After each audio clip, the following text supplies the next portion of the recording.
பொதுவா மனிதர்கள் தான் கடவுளை நோக்கி விரதம் இருப்பாங்க. நாம தான் அம்மாவையோ இல்ல முருகருக்கோ இல்ல விநாயகருக்கோ இல்ல குலதெய்வத்துக்கோ யாருக்காவது நாம விரதம் இருந்து வழிபட்டு வருவோம். ஆனா நமக்காக, உலக மக்களுக்காக, உலக நன்மைக்காக சமயபுரம் மாரியம்மாள் மொத்தம் 28 நாள் பச்சை பட்டினி விரதம்.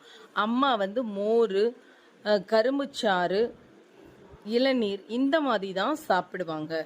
அதனால சமயபுரம் மாரியம்மனோட பக்தர்களும் என்ன பண்ணுவாங்கன்னா, அம்மாவோட படம் வைத்தோ இல்லை சிறிய சிலை வைத்தோ இல்லை அம்மாவை நினைச்சோ அம்மாவுக்கு ஒரு டம்ளர்ல மோரோ இளநியோ ஏதோ வச்சு தினமும் வழிபட்டு அந்த 28 நாளும் அதை கடைபிடிச்சிட்டு வந்தாங்கன்னா 28வது நாள் அம்மா வரம் வாங்கிட்டு மக்களெல்லாம் பார்க்கும்போது அவங்க பிரச்சனையெல்லாம் தீர்த்துருவாங்க.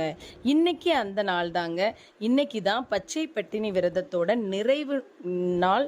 அதனால இந்த நாளில் நம்ம அம்மாவை நோக்கி இருந்து அம்மான்னு சொன்னா போதும். நீங்க இந்த பிரச்சனை இருக்கு எனக்குன்னு சொல்லவே தேவையில்லை. அம்மா முன்னாடி இருந்தாலும், ஏன்னா உலக மக்கள் அனைவருக்காகவும் விரதம் இருந்தவள் அவள்.